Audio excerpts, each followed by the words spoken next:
Uma pergunta também das perguntas campeãs que vocês me mandam.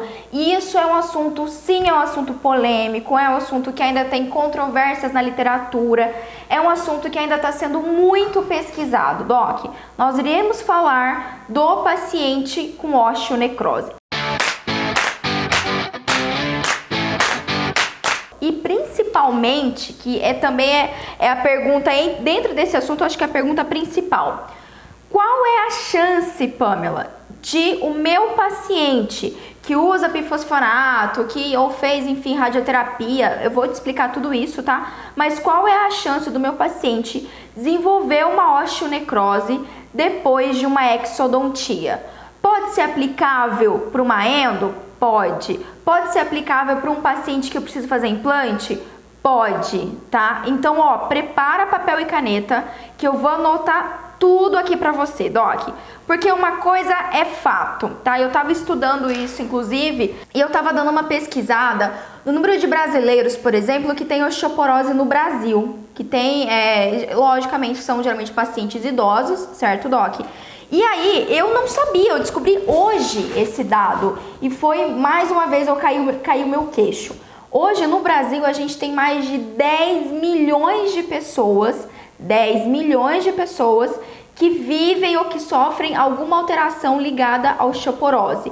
Ou seja, grande parte desses pacientes fazem uso dos bifosfonatos. Sim, já até arrepia os cabelos de pensar no tal do bifosfonato, certo?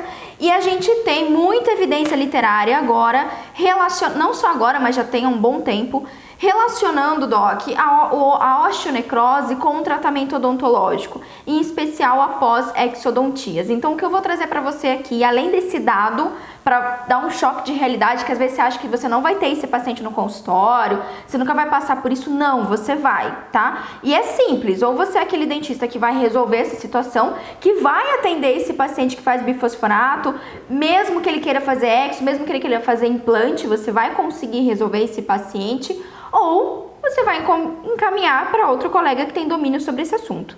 Então, você tem escolha.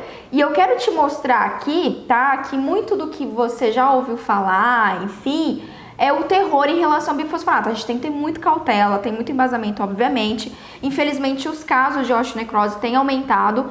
Mas será que é por causa do tratamento odontológico? Será que é o dentista que está causando isso? Certo? E sim, é um tema polêmico, mas eu vou mudar um pouco da sua percepção, tendo em vista a minha experiência de campo de batalha em relação à osteonecrose e também o que eu vejo na literatura, o que a gente tem de embasamento que diz pra gente, né? O embasamento que mostra pra gente a realidade atual, certo? Vamos lá então, Doc, deixa eu abrir meu resumo aqui pra você. Anotando aí, a primeira coisa que você tem que entender é o seguinte. Pamela, qual é a diferença de uma osteonecrose para uma osteoradionecrose? Qual que é a diferença? E eu trouxe aqui para você o embasamento literário em relação a isso.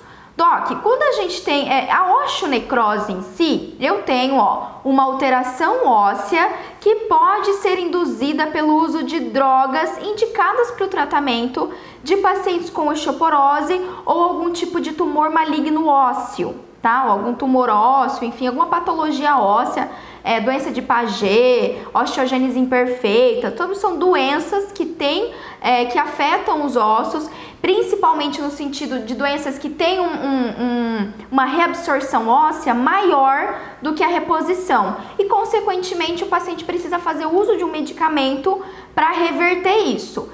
E parte da osteonecrose, que a gente chama de osteonecrose dos maxilares associada aos bifosfonatos, você vai encontrar sim um avalanche de artigos sobre isso, ela está ligada exatamente com o uso desse medicamento. Por quê? Os bifosfonatos, eles vão agir no osso diminuindo essa degradação óssea. Lembra que o nosso osso, ele sofre remodelação óssea, certo? Então, a gente tem ali as células osteoclastos, osteoblastos, as células que degradam o osso e as células que repõem. É assim que a vida toda, inclusive, é o que permite o nosso crescimento quando criança, adolescente, por aí vai. E algumas pacientes, especialmente pacientes mulheres, depois da menopausa, elas tendem a desenvolver a osteoporose, ou seja, o meu depósito ósseo está comprometido e não compensa ali o que? Essa degradação óssea, certo? Então a minha remodelação ela fica desequilibrada. Pode ser por situações hormonais, pode ser por patologias como eu citei, às vezes o paciente nasce com uma alteração nessa remodelação óssea e por aí vai, certo? Bom, então quando a gente tem associação dos bifosfonatos ou de outros medicamentos como medicamentos antirreabsortivos, que entra aqui na classe o denosumab, também a gente pode chamar de medicamentos antiangiogênicos, esses medicamentos são uma nova geração, não é da mesma família do bifosfonato, mas são medicamentos que eles impedem, tá? Eles impedem, de certa forma, a vascularização óssea. Então é como se o osso ficasse um pouco mais frágil, tudo bem? E também pode levar a fraturas ósseas e tudo mais, e também pode levar a osteonecrose. Então toda vez que você ouvir osteonecrose, lembra que isso está ligado a um uso medicamentoso na grande maioria das vezes. Agora, quando a gente tem a osteoradionecrose, o que acontece? Eu tenho uma doença no osso irradiado. É o paciente que fez radioterapia, tá? Ou seja, ele recebeu radiação na região de cabeça e pescoço e, consequentemente, eu tive uma estrutura óssea e um tecido mucoso que pode ter perdido a vitalidade. Consequentemente, eu posso ter uma exposição óssea, certo? Então, aquela mucosa, às vezes fragilizada, em resposta mesmo da radiação, e é variável também com o tipo de protocolo de radioterapia, ela acaba cedendo a um pequeno trauma naquela região, acaba machucando a mucosa e expondo esse osso. E dependendo dessa radiação, esse osso ele pode ser um osso que perde vitalidade, e aí o paciente o próprio organismo começa a expelir essa estrutura óssea. Foi os casos, inclusive, foi o último caso que eu tive aqui no consultório, foi exatamente isso. Então, Doc, nesse caso, quando a gente tem o fator radioterapia, tá? Radioterapia, aí eu tenho uma situação que eu tenho uma osteoradionecrose. Apenas terminologia. Então, são fatores diferentes que levam a alterações ósseas semelhantes. E, obviamente, essas duas circunstâncias, já anota aí, é o que vai determinar pra gente os riscos, tá? Do paciente desenvolver osteonecrose. Vamos lá, então. Segunda coisa que eu quero dizer pra você, tá? É te contar assim, Pamela, que vivência você tem em relação a isso, né? O que você sabe sobre principalmente osteonecrose, osteoradionecrose, pra trazer aqui pra gente e pra dizer da sua vivência. Doc, eu tenho duas principais vivências. Eu tenho a vivência que eu tive na época da residência, em especial no Hospital de Câncer de Barretos, e a vivência que eu tenho no consultório odontológico. Na época da residência, que eu passei um mês dentro do Hospital de Câncer de Barretos, foi quando eu tive maior contato, com casos de osteoradionecrose principalmente. Já no consultório, eu não tive tantos casos, assim, estou voltando a atender agora no consultório, possivelmente isso vai aumentar, mas mesmo no CEL, né, porque eu trabalhei no CEL, e depende também no hospital que a gente trabalha. Então, os hospitais que eu já trabalhei, eles não eram hospitais voltados à oncologia, né, a tratamento radioterápico. E muitos dos meus pacientes eu sempre tive um suporte, um cuidado, e eles não desenvolveram isso, graças a Deus, e a todo um cuidado médico odontológico, certo? Mas sim, eventualmente aparece aqui no consultório, algumas, mais ou menos uns 2 meses antes de, enfim, fechar o consultório por causa do coronavírus, a gente teve um paciente aqui que veio com uma situação de osteonecrose. Então, sim, isso é uma coisa que a gente tem. E os meus alunos têm visto mais do que eu, inclusive, tá, Doc? Tem visto mais do que eu, inclusive, e tratado, e diagnosticado, e cuidado de pacientes assim. Bom, dentro do Hospital de Câncer, o que eu vi que era uma coisa que, digamos assim, quebrou um pouco a ideia que eu tinha de osteoradionecrose ou osteonecrose? Por quê? Eu aprendi na faculdade que quando eu tenho um paciente que faz uso de bifosfonato, ou eu tenho um paciente que fez radioterapia, se eu extrair o dente desse paciente, eu fazer algum procedimento invasivo, esse paciente vai desenvolver osteonecrose. Então, a primeira coisa que eu quero que você tenha na sua mente é que isso não é uma regra, tá? Existem casos e casos. É o que eu vou explicar pra você o que aumenta essa chance, certo? E no hospital de câncer, eu via muitos dos colegas que eu acompanhei, dentistas residentes e os próprios dentistas que atuam lá há anos, teve muito paciente, assim, todos os dias eles atendiam cerca de 5, 6 pacientes com osteoradionecrose. E esses pacientes, quem conhece o hospital de câncer, sabe que o paciente que vai para radioterapia, especial de cabeça e pescoço, esse é um paciente que ele passa pela odontologia, ele tem todo o cuidado odontológico, todo o preparo odontológico, certo, Doc? Para ser liberado, então, para iniciar a radioterapia. E muitos desses pacientes, ali o hospital, ele fornece esse tratamento, esse cuidado antes, durante, para tratamento de mucosite, de xerostomia, enfim, todas as outras patologias e efeitos colaterais da radioquimioterapia, e também faz um acompanhamento depois, certo? Faz um acompanhamento depois que o paciente sai de alta. Na verdade, assim, faz um acompanhamento depois que o paciente sai de alta da radioquimioterapia. E aí, muitos desses pacientes voltavam para o atendimento com osteoradionecrose. Só que olha só, olha essa percepção. Por que que um paciente que tinha passado pelo cuidado odontológico prévio, fez todo o acompanhamento, ainda assim ele desenvolvia osteoradionecrose?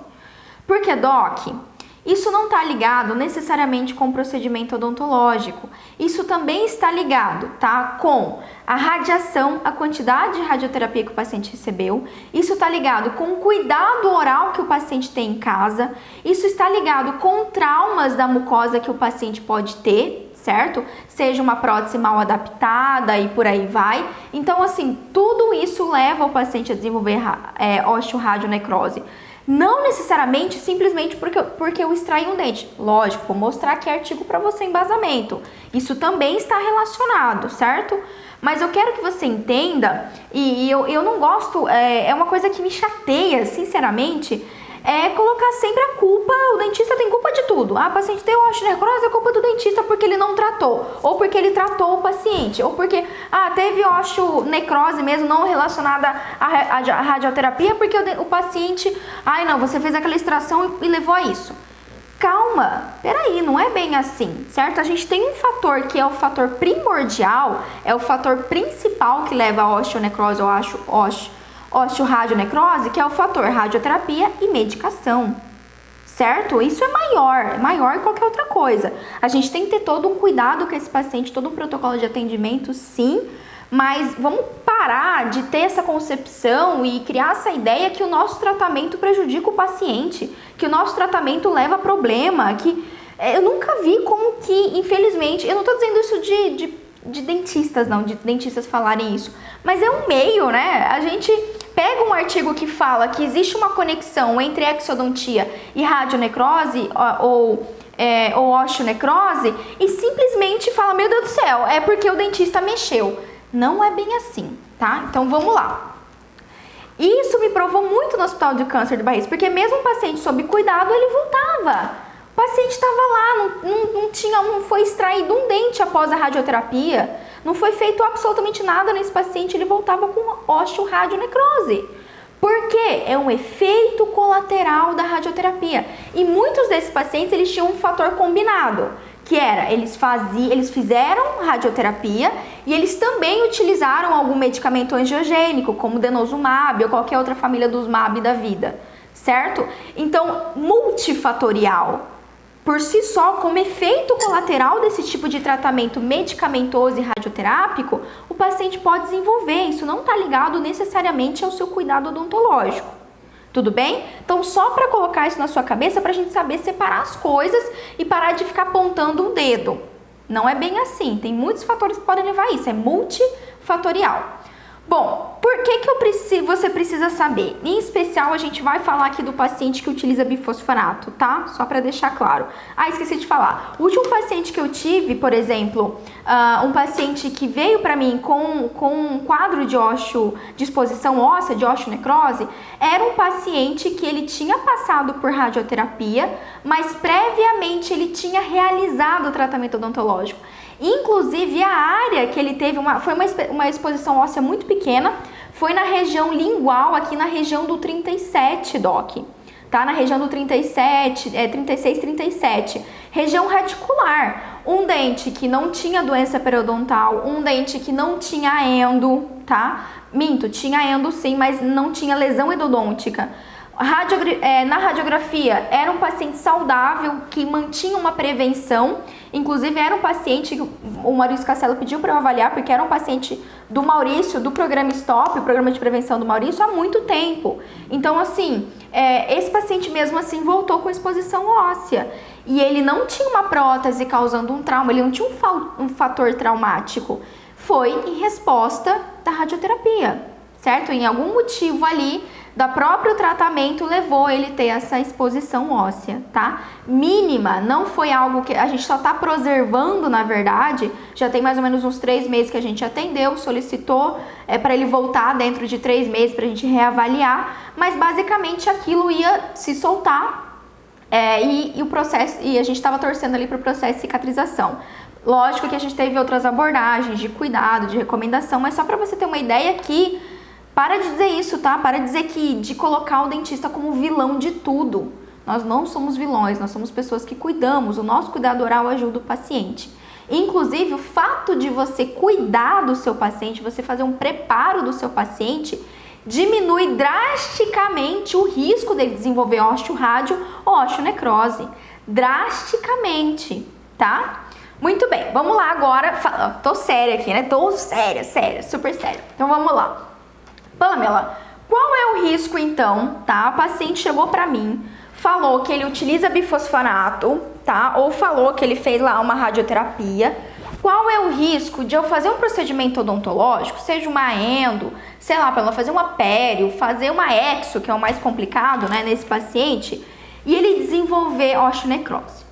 Pois é, aqui eu vou te dar aquela resposta que ninguém gosta de ouvir. A gente odeia essa resposta. Por quê? Porque nós gostamos da receita de bolo, né? Nós gostamos daquela resposta assim, precisa, daquela, ó, é isso, é é a resposta. Pois é, não tem essa resposta. Sabe por quê? Porque, tá, segundo aqui, Doc, o posicionamento da Associação Americana de Cirurgiões Bucomaxilofaciais, que fala sobre a osteonecrose relacionada aos medicamentos. Esse é um posicionamento de 2014, já tem inclusive outros artigos, mas esse daqui eu considero mais completo, por isso que eu gosto de utilizar ele, certo?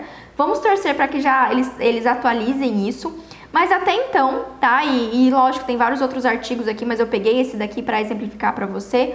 O que eles colocam como fator de risco, tá? E aqui eu diria para você, baseado no que fala a Associação Americana, eles colocam 4 fatores de risco, mas assim, somando outros artigos, outros embasamentos, eu posso resumir para você que existem 6 fatores de risco que eu preciso avaliar do paciente para determinar o risco dele ter uma osteonecrose, tá?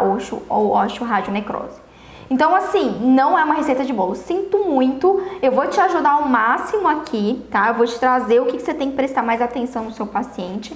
Mas são 6, basicamente 6 que eu considero assim, que eu sempre analiso num paciente para eu ver se eu posso ou não fazer um procedimento mais invasivo, se eu vou ter que ser mais conservador e por aí vai, tá? Vamos lá. Primeiro, 6, anota aí. Cristian, anota aí, pega o papel e caneta, vamos lá. Primeiro fator, o tipo de medicamento utilizado pelo paciente. Esse é o primeiro fator, tipo de medicamento. Segundo fator, para que finalidade esse bifosfonato está sendo utilizado? Ou qualquer outro tipo de medicamento relacionado à osteonecrose, tá? Então, o tipo de medicamento utilizado. 2, para qual finalidade ele está sendo utilizado. 3, o tipo de procedimento que você pretende fazer. Eu roubei sua caneta? Tô a caneta do Maurício ainda da Stop, ó. O tipo de procedimento que você pretende fazer. 4, a anatomia, tá? Se é uma exo em mandíbula ou se é em maxila. 5, fatores sistêmicos que o paciente tem comorbidades que ele apresenta e outros medicamentos que ele faz uso, eu vou dizer pra você quais são. E 6, o sexto aí, tempo de uso do bifosfonato, tá? Então, Pamela, o que eu tenho que pensar? Qual é o risco do meu paciente desenvolver osteonecrose relacionada medicamentosa, né? Relacionada a medicamentos.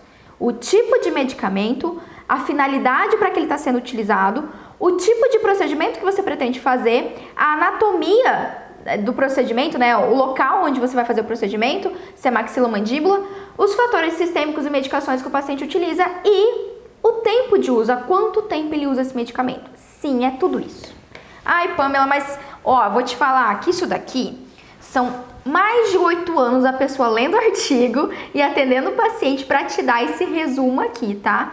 Então sim, Doc, não é uma coisa super mega simples, eu sempre tento facilitar para vocês tudo, mas a gente tem que ter um contexto geral desse paciente. Vamos lá que eu vou ponto a ponto com você, tá? Primeira coisa, tipo de medicamento, então anota aí.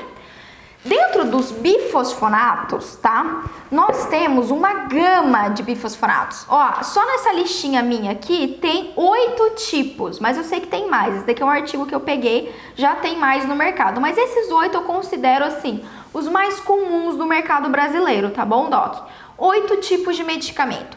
Cada de bifosfonato, dentro dessa gama de 8 medicamentos bifosfonatos, eu tenho aqueles, esse daqui, por exemplo, o etidronato, que é um medicamento que ele não tem tanta potência. Então, todos os medicamentos, eles não são iguais. Eu tenho potências diferentes do medicamento, não só potências, como via de administração. Eu tenho bifosfonatos de uso oral e eu tenho bifosfonatos de uso intravenoso. Tá? Então, eu tenho intraoral e intravenoso, tudo bem? E cada um desses tipos de medicamento, como eles têm potência diferente, eles são destinados para tratamento diferente, que é o nosso segundo ponto, né? Para que utiliza o bifosfonato, tá? Então, é a coisa que você precisa entender. Por exemplo, um etidronato, um tilodronato, clodronato, pamidronato, digamos ali que seriam os 4 de menor potência. Menor que eu digo assim, isso é gradativo, ó. O etidronato tem uma potência 1. O pamidronato já tem uma potência 100 vezes maior do que o etidronato, entendeu? Tudo bem? Então, só para você entender. E vai aumentando. O alendronato, que todo mundo conhece, né? O ibandronato, o residronato e o zoledronato são mais potentes. Então, por exemplo, o zoledronato, o famoso Zometa, ele é 10.000 vezes mais potente do que o etidronato, tá? Praticamente aqui é 1.000 vezes mais potente do que mas umas 500 vezes mais potente que o alendronato. Então, você começou a entender que já começa a diferenciar aqui a questão? Por isso que você tem que saber do seu paciente qual bifosfonato ele utiliza. A primeira coisa que você precisa saber dele. Qual que é, certo? É menos potente ou um mais potente? 2, tá? 2, Doc. Tipo de medicamento. Aí aqui, olha só para você ter uma ideia, eu trouxe um artigo muito legal da professora querida, professora Karen Ortega. Eu tive um prazer de conhecer essa professora, ela é de Minas, maravilhosa. E ela publicou aqui um artigo de 2018, então é um artigo recente, falando sobre osteonecrose relacionada a medicamentos, né? Diagnóstico, tratamento e prevenção. E olha só, ela relatou aqui uma publicação de 2015, tá? Da Food and Drug Administration nos Estados Unidos. E eles avaliaram mais de 3 milhões de efeitos adversos relacionados ao uso de medicamentos bifosfonatos, certo? E olha só, desse total de pacientes que desenvolveram algum efeito colateral dos bifosfonatos, 17.000 tiveram osteonecrose. Tá? Então, 69% dos casos de osteonecrose eram em mulheres e 41% dessas mulheres estavam utilizando medicamentos para osteoporose. Tudo bem? Então, existe já um dado. E olha só, a maioria dos casos que a gente tem de bifosfonados, segundo esse levantamento, Docs, foi um levantamento de 2010 a 2014, mais de 3 milhões de eventos adversos, ou seja, de todos os casos, 17.000 casos, mais de 17.000 casos de osteonecrose na região de mandíbula maxila, tá bom? A gente tinha, tá? Que a maioria dos casos estavam relacionados a bifosfonatos. E na grande maioria, em 67% das vezes, do ácido alendrônico, ou alendronato, ou o Zometa. Então, você tá vendo que é potência. Agora, quando a gente pensa, por exemplo, no denosumab, que eu falei que é o medicamento antirreabsortivo, aqui cai já para menos de 7% a chance de desenvolver osteonecrose para esse medicamento. Por quê?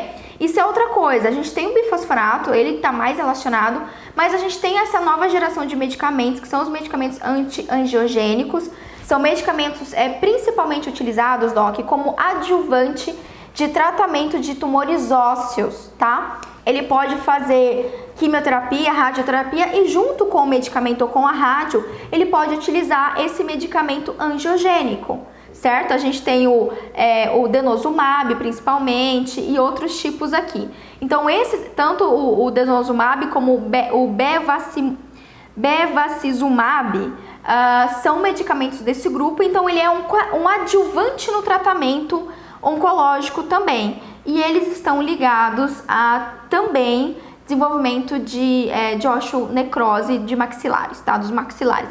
Não necessariamente, presta atenção, isso daqui, esses medicamentos, não necessariamente eles são utilizados no tratamento de tumores de cabeça e pescoço. Não, pode ser tumor ósseo, o paciente pode ter um tumor de canela, tá? Ele tem um tumor na canela. Inclusive, infelizmente, um colega do Cristiano que se formou com ele, foi um colega que teve, né, Cristi, tumor ósseo de canela, na região da tíbia, da fíbula, não lembro exatamente, e veio a óbito por causa disso, inclusive um paciente bem jovem. E esses pacientes, como tratamento, eles podem utilizar esses medicamentos, tá? Então, na grande maioria das vezes, e não é porque eles usam um medicamento voltado para um tumor de canela que eles não podem desenvolver osteonecrose relacionada nos maxilares, certo? Na região de mandíbula maxila, ok? Acho que vocês entenderam, certo? Tudo bem? Então, sim, os OME estão dos campeões, dos mais ligados. Em 42% também o alendronato e depois em 30% o pamidronato. São os mais famosos, tá bom? Então, ok, tudo bem que cada medicamento ele vai ter uma chance de o paciente desenvolver? Ele pode levar uma chance do paciente desenvolver a osteonecrose? Ótimo. Segunda questão que você tem que perguntar para o seu paciente. Para que ele está utilizando? Ana Maria, mas para que a senhora está utilizando o alendronato? Certo? Na verdade, só da anamnese você já vai entender para quê. Por quê? Quando um paciente utiliza, tá, um medicamento, um bifosfonato ou qualquer um medicamento antirreabsortivo, como adjuvante de uma radioquimioterapia, enfim, como adjuvante no tratamento oncológico, a chance dele desenvolver osteonecrose em comparação com um paciente que usa esse medicamento para osteoporose é 100 vezes mais. Então presta atenção, olha isso. Eu tenho um paciente que usa bifosfonato para osteoporose. Eu tenho um paciente que utiliza um bifosfonato ou um medicamento antirreabsortivo adjuvante no tratamento oncológico. Esse paciente aqui tem 100 vezes mais chance de desenvolver osteonecrose do que esse daqui. Você tá entendendo? É um outro fator. Então, sim, o paciente oncológico que utiliza essa medicação, ele vai ter 100 vezes mais chance do que seu paciente, do que a vovó que faz tratamento para osteoporose. Tá bom? Tudo bem? Então, esse é outro fator que você tem que entender aí. Vamos ver dado para você ter uma ideia, né? Aqui nessa revisão, por exemplo, a osteonecrose em paciente oncológico, esse paciente oncológico, vai variar de 1% até 15%. Vamos, mas de 1 a 15 a gente tem uma diferença muito grande. O que muda? Doc, todos os outros fatores que eu citei para você, são 6 fatores que mudam. Aqui a gente está falando só do uso do medicamento, certo? Um paciente, por exemplo, que tem osteoporose, que utiliza bifosfonato, a chance dele desenvolver aqui, só pelo fato de usar bifosfonato, uma osteonecrose é de, segundo essa literatura aqui, no máximo aqui 0,01%. Então sim, absolutamente 100 vezes menor a chance dele ter do que esse paciente que utiliza para o tratamento oncológico, tá bom? 2, tipo de procedimento, certo? Então olha lá. Você tem que entender qual é o medicamento que o paciente usa, 1. 2, para que ele está utilizando, se é para o tratamento oncológico ou se é só para a osteoporose. 3, aonde é o procedimento que precisa ser realizado? Você está pensando na sua exo, né? Aonde é o procedimento que precisa ser feito? Por quê? Mandíbula, existe uma chance, praticamente 3 vezes mais chance do paciente ter osteonecrose de mandíbula do que de maxila. Os pacientes que eu vivenciei até hoje tiveram mandíbula. Tá? Então é mais comum. Segundo a própria Associação Americana de Cirurgiões Bucomaxilo, É mais provável que apareça na mandíbula, 73% mais provável, do que na maxila, tá? Em 22,5% dos casos. E nas duas regiões pode, infelizmente, tem paciente que tem maxila e mandíbula e esses casos compreendem 4,5% dos casos. Então, sem mandíbula, tá? A exo que eu preciso fazer em mandíbula, eu sei que a chance de desenvolver osteonecrose é praticamente 3 vezes maior do que se eu fazer uma exo e maxila, ou fazer um procedimento invasivo em maxila. Qual que é o problema que a gente tem aqui? Foi um problema que eu vi lá no Hospital de Câncer de Barretos. Você consegue saber, me dar uma dica, assim, de que acessório o paciente usa, tá, em região inferior, que vive soltando e que é muito móvel e que quase nunca você consegue ajustar o bendito? Prótese, certo? Acho que você já entendeu. Prótese, doc. Então, por que também ocorre mais em mandíbula? Esses pacientes que eu tive lá, em experiência no Hospital de Câncer de Barretos, muitos deles perderam muito peso e estavam com ou PPR ou a prótese total inferior, que você sabe que não faz um ajuste. A superior é bonitinha, né? Faz a sucção, fica lindinho. Agora a inferior é uma caca. E muitas vezes ela traumatiza a mucosa. Na verdade, eu vou mostrar dados pra você aqui, evidência assim, porcentagem, né? De trauma. Então, causa um trauma na mucosa, mesmo naquela região que não tem nada, só o fato de estar causando um trauma pode levar o paciente a ter osteonecrose ou osteoradionecrose, principalmente osteorádio, tá bom? Tudo bem? Então, olha aqui, ó. Além disso, ó, eu falei, tá aqui na minha cara. O uso da prótese foi associado a um risco aumentado de osteonecrose dos maxilares entre pacientes com câncer e que usavam zometa, tá? Então, imagina aquele paciente com câncer e que usa zometa.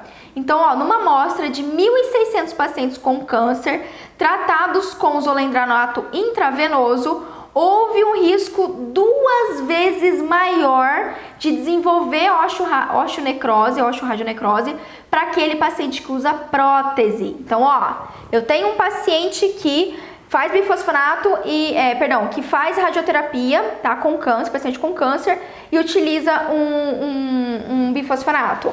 E aí eu tenho um paciente que faz o tratamento com câncer, usa bifosfonato e usa uma prótese. Esse daqui tem 2 vezes mais chance de desenvolver osteonecrose do que esse daqui. Tudo bem? Entendeu? Eu tô sentindo falta do meu quadro. Hoje eu tô sem quadro. Hoje não tem meu quadro aqui maravilhoso. Eu não consigo desenhar pra vocês, mas só pra... Eu gosto de desenhar que fica mais claro da gente entender. Sacou a diferença? Ótimo, maravilhoso. Então, ó, quarto fator é a anatomia. Se é mandíbula, o risco é 3 vezes maior do que se for maxila, tá bom? Outra coisa tá relacionada, isso daqui foi muito bem frisado, inclusive, para o paciente aqui da Sociedade Americana, nesse parecer, nessa diretriz da Sociedade Americana de Cirurgia Bucomaxilofacial. Fatores sistêmicos e medicamentos que o paciente usa, que são fatores que aumentam esse risco dele desenvolver osteonecrose. Primeiro fator, se o paciente utiliza corticosteroide. Pamela, que paciente utiliza corticosteroide? Aí vem aquele combo maravilhoso. Imagina um paciente que ele faz radioterapia, tá? Ele faz uso de um bifosfonato e ele tem uma doença autoimune, que ele faz uso ali diário de um corticosteroide. Ele faz uso constante daquele medicamento. Ou pode ser que seja um paciente que faz um tratamento oncológico e precisa utilizar junto com o tratamento oncológico um tratamento oncológico, um corticosteroide, tá? Então esse é um fator, anota aí. Se seu paciente utiliza corticosteroide, existe um risco aumentado, somado a todos os outros fatores que eu tô citando para você. Outro fator, como eu já citei, é quando o paciente ele utiliza um agente angiogênico, certo? Então é o paciente, ele pode utilizar o bifosfonato e o agente angiogênico, ou ele faz o tratamento radioterápico e faz um agente angiogênico, faz lá o grupo dos denosumab. Isso também é um fator que pode levar ao risco aumentado, tá certo, Doc? E também, tá, as comorbidades dos pacientes com câncer, olha lá, principalmente paciente anêmico e paciente com diabetes mellitus. Esse artigo coloca aqui, por exemplo, se o paciente mantém, tá, durante o tratamento radioterápico, enfim, uma anemia, uma hemoglobina menor do que 10 gramas por decilitro, existe essa chance, isso já é um problema. Da mesma forma, o paciente com diabetes, tá? E o próprio tipo de câncer também vai ser variável. Tudo bem, Doc? Então, esse é outro fator que a gente vai também ter relacionado risco que o paciente, ou medicamento ou fator sistêmico pode piorar. Então, aquele paciente que tem câncer ou que utiliza o bifosfonato e ele faz uso de corticoide também, ele faz uso também de um denosumab, ele também é um paciente num quadro anêmico, ele é um paciente diabético descompensado, combo, mega ultra combo, tá? Então, tá vendo que cada fator que eu tô colocando pra você é uma soma a mais? Cada fator que eu coloco, Doc, tá somando ao risco do paciente desenvolver. Por isso que é diferente um paciente, uma senhorinha, uma vovó, que usa o bifosfonato, tá, para osteoporose, usou ali por determinado tempo, é diferente de um paciente que utiliza, um paciente que teve câncer, que utilizou um bifosfonato ou um denosumab, que também é diabético, que também tem uma doença autoimune ou utilizou um corticoide para o tratamento. É completamente diferente, não existe 880, Doc, porque ele usa o bifosfonato, pronto, ele vai ter osteonecrose. Não existe isso. Tem vários fatores agrupados aí para levar isso, certo? E aí, o quinto fator, e o sexto fator, que eu esqueci aqui de colocar, mas eu vou dizer para você, Doc, o tempo de uso, tá? O sexto fator é o tempo de uso. Já tem relatos, já tem artigo que mostra pra gente que um paciente que utiliza, tá, há menos de 4 anos um bifosfonato, seria um paciente com risco menor. Aquele paciente que usa há mais de 4 anos, aí a gente já poderia pensar em você ter que suspender o bifosfonato para você fazer a sua exodontia. O tempo é um fator também muito importante, tá? Então, a gente tem o fator tempo e a gente também tem o fator, todos esses fatores relacionados que eu falei pra você. Então, se meu paciente é uma idosa, certo? Ela é uma idosa, ela tem osteoporose e ela utilizou um bifosfonato 2 anos da vida dela. E é um bifosfonato de uma baixa potência. Então, quer dizer que a chance de desenvolver osteonecrose é nula? Não. Sempre tem a chance. E eu vou dizer como é que você resolve isso pro seu paciente. Só que ela é muito menor do que se for um paciente, por exemplo, que tem osteoporose, que usa um bifosfonato há mais de 4 anos e que tem várias outras comorbidades, né? Diabética, anêmica, tudo bem? Então, a gente tem que olhar todo esse contexto para determinar o paciente, determinar a sua decisão de extrair ou não o dente, o elemento dental. Tudo bem? Todo esse fator. Só que, como que a gente resolve? Eu vou te dar uma dica, é uma dica muito prática. Pamela, mas eu fico insegura, sabe por quê? Eu sei qual que é o seu medo. Eu sei. Eu vou adivinhar agora, eu estou lendo a sua mente. Pamela, minha maravilhosa, minha querida, Doc da sabedoria. Eu vou pegar uma vovó, tá? Eu já entendi tudo isso. É uma vovó que usa lendronato, é uma vovó que usa há 1 ano isso, há pouco tempo.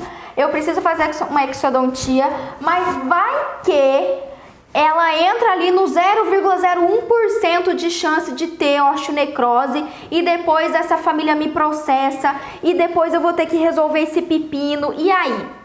Doc, existe uma coisa maravilhosa, isso é uma tecnologia, tá? Uma tecnologia chamada, anota aí, é importante, se você ainda não anotou, se você não anotou nada, anota isso. Existe uma tecnologia maravilhosa que chama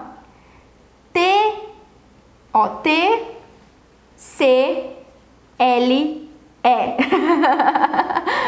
Termo de consentimento livre e esclarecido. O grande problema que nós temos, que você enfrenta, tá, no consultório odontológico, e o medo muito vem, se o seu paciente não tiver consciente daquilo. Pô, eu preciso fazer exo, a endo, o implante. Eu tenho colegas, doc, que fazem implantes, que já tiveram sucesso em implantes em pacientes que utilizam bifosfonato. Nas vovozinhas lá que quer fazer um implantezinho dela, o protocolo dela para ela conseguir comer adequadamente para a prótese parar de traumatizar a mucosa dela e levar e aumentar a chance dela ter uma osteonecrose. Só que o que você faz? O paciente tem que estar ciente disso. Todo paciente que você vai atender, que ele te relatou, que ele utilizou já na vida dele, um bifosfonato, um medicamento antirreabsortivo, enfim, tudo isso que eu te citei, ou que fez radioterapia, esse paciente, ele tem que assinar o seu termo, um termo de consentimento livre e esclarecido. Pamela, como é que eu faço isso? Você vai pegar um documento, tem na internet, tem vários exemplos, você vai colocar o seguinte: eu, paciente, fulana de tal, CPF tal, endereço tal, estou ciente que fiz uso do medicamento alendronato, denosumab, bevacizumab das vidas, e existe um risco de tantos % de eu desenvolver osteonecrose entre aspas, necrose do osso após um tratamento odontológico. Então, ok, quando o paciente está ciente disso, primeiro ponto, ele tem uma decisão, ele consegue tomar a decisão de fazer ou não aquele procedimento, certo? E segundo ponto, se acontecer, ele está ciente e deixa claro para o seu paciente o seguinte: olha, dona Maria, a chance disso acontecer, a senhora tem esse risco por causa do medicamento que a senhora tomou, por causa da radioterapia de cabeça e pescoço que o senhor recebeu.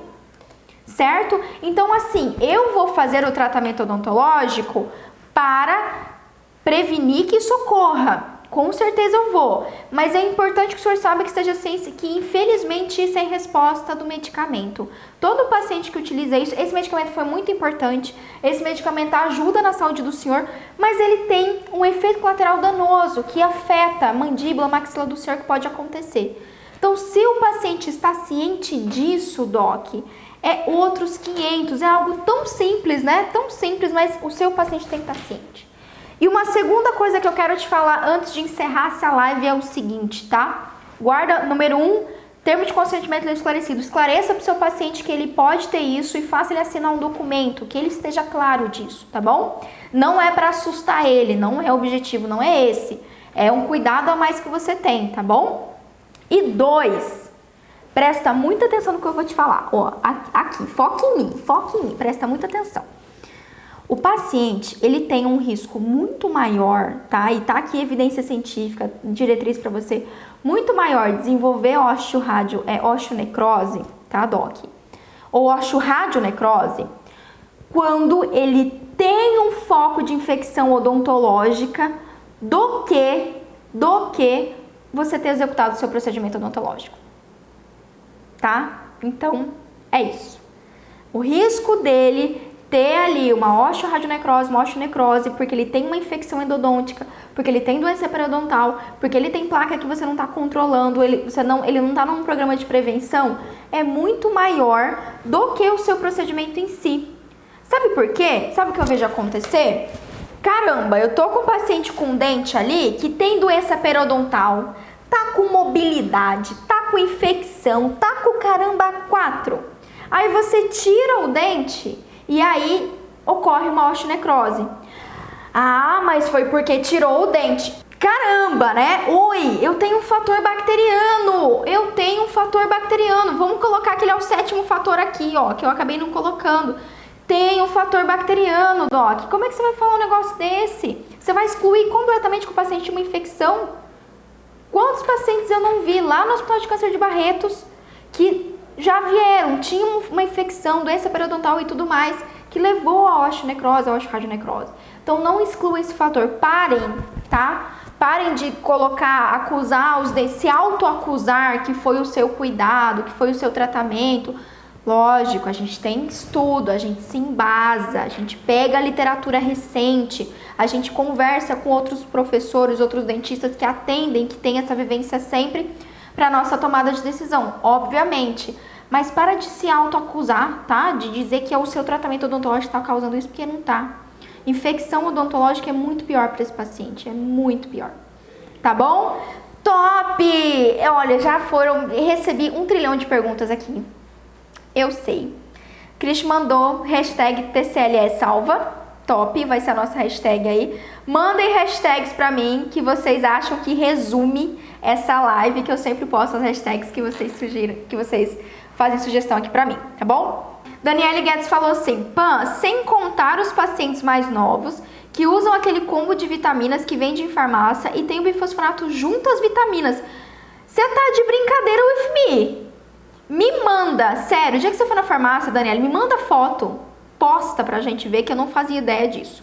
Isso é novo pra mim, é novo. O Alisson falou: é mais fácil o paciente ter osteonecrose devido a qualquer infecção odontológica do que o próprio tratamento, até porque o nosso tratamento ajuda na prevenção. Salva de palmas para o Alisson, resumiu lindamente, lindamente, parabéns. A ID mandou aqui, a ID justificou, a mandíbula é mais compacta e tem menos circulação sanguínea. Sim, é um dos motivos também que ocorre mais na mandíbula. ID, Christian, manda aí, o Christian anotou algumas. Terceiro, molarizando. Sempre solicita exame CTX para bisfosfonatos? Ótima pergunta. Olha só, o CTX, ele é um exame utilizado por médicos, a gente também pode utilizar, e ele avalia a remodelação óssea do paciente.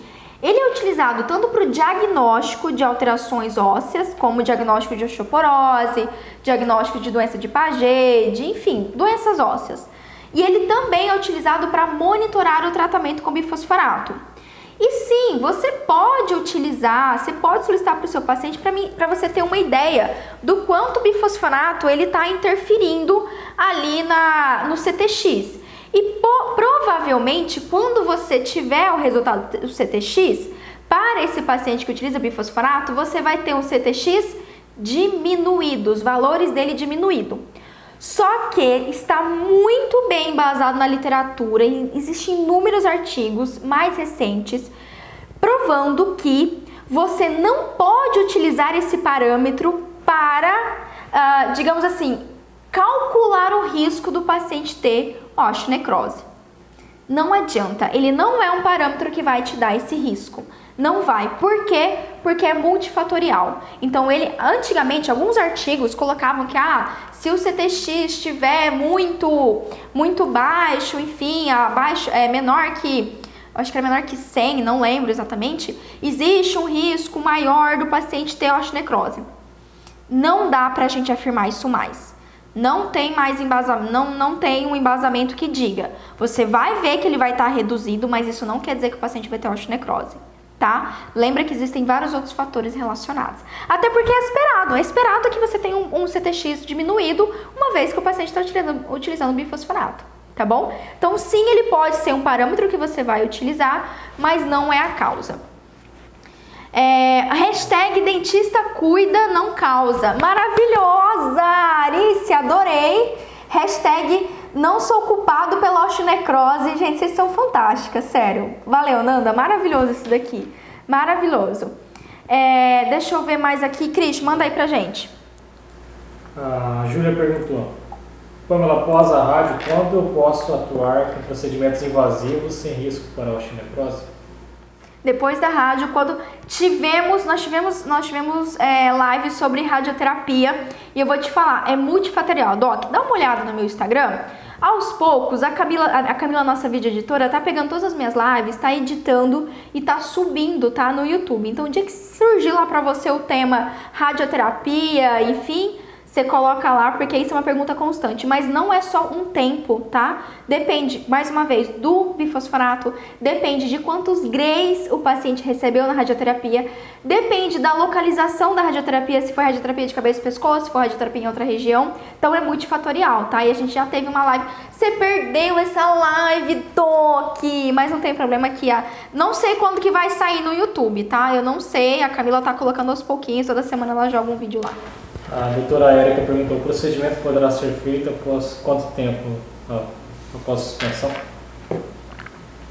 após suspensão? Então, para esse paciente que usa bifosfonato há mais de 4 anos ou há menos de 4 anos e tem todos esses fatores que a gente citou, a literatura recomenda 2 meses, pelo menos 2 meses de suspensão para a gente fazer o procedimento odontológico e o paciente só volta a tomar o bifosfonato quando você tiver uma cicatrização total da ferida cirúrgica, tá? Isso é o que os últimos artigos estão colocando pra gente. Ótima pergunta, bem lembrado. É isso, Cristi? Só lembrando que o 10 milhões, né, que vai dar pra fazer 5% da população brasileira, que a pessoa pode deixar de atender um consultório. 5%. Pois é, ó, é interessante, o Cristi colocou aqui, é verdade. Esses tempos atrás, um amigo meu, um colega que eventualmente eu presto consultoria, eu lembro de ele me ligar, falar assim, Pamela, olha o pepino que eu tô aqui. Ele mandou um caso de uma paciente idosa que ele é implantodontista, queria fazer implante com ele. E aí ela fazia uso de bifosfonato e tal, e fez assim, eu acho que ela fez por um período de 1 ano, não foi muito tempo e não foi um bifosfonato muito potente. Ele ia deixar de fazer o procedimento odontológico nessa paciente, nessa vovó, só pelo fato de utilizar um bifosfonato. Só pelo fato de utilizar o bifosfonato, Doc. Então, assim, alguns pacientes, sim, você vai ter cuidado, mas ao meu ver, sinceramente, quando você tem um paciente que utiliza essa medicação, é mais um motivo para você trazer esse paciente para perto, tá? A maioria dos dentistas quer longe. Não, pelo amor de Deus, eu não quero esse paciente. Doc, olha isso. Isso daqui pode ser o grande diferencial que você tá querendo, você tá buscando. Quantos dentistas não gostam, não querem de jeito nenhum, se arrepiam só de pensar no paciente que utiliza bifosfonato? Só que aquele dentista que sabe avaliar corretamente esse paciente, sabe até onde ele pode ir ou não, isso não é necessariamente um empecilho para você fazer o tratamento odontológico. Pelo contrário, isso tem que ser um motivo. Porque quanto mais você fazer prevenção, controlar o foco de infecção, menor o risco do paciente ter uma intercorrência, ter um problema, ter osteonecrose, osteoradionecrose, maxila, mandíbula. Quanto mais você pegar esse paciente idoso ali, que está com uma prótese desajustada, e ajustar, fazer uma nova prótese para esse paciente, fazer uma prótese diferente que nenhum outro dentista fez, que, por exemplo, é uma prótese soft, com material soft, que não machuca a mucosa, mais diferencial você tem. Então, ó, quando a maioria dos dentistas estiverem vendo problema, você pode ser o dentista que vê isso como uma solução. Eu vi isso há 8 anos atrás e foi o que mudou a minha carreira. De verdade, tá bom? Um beijo imenso pra vocês. Tchau, tchau.